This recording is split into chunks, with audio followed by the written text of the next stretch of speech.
డబ్బులు ఇచ్చేయచ్చు కదా, పారబోయడం ఎందుకు? ఇట్లా తీసుకునంటే రైతు బతకాలి.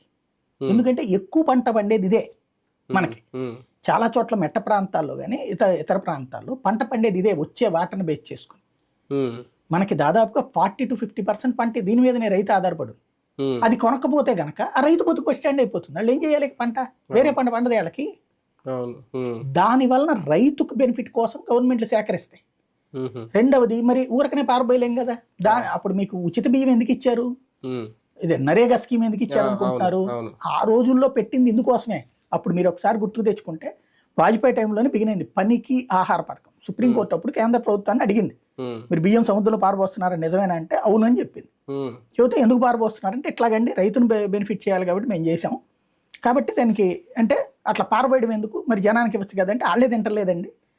అంటే మీరు అంటే ఫ్రీగా ఇచ్చేస్తున్నాం అప్పటికి రేషను అంటే దానికి బదులు ఇంకేదైనా పనికి పెట్టచ్చు కదా, దాన్ని వృధా చేయడం ఎందుకు? లేకపోతే తిండి లేని దేశాలకు ఇవ్వండి అంటే తిండి లేని దేశాలకు పంపిస్తాం ఎట్లాగూ, కానీ ఇట్లా చేస్తే సమస్య అవుతుంది అంటే సరే మీరే ఒక సమగ్ర ప్రణాళిక తయారు చేసుకోమంది.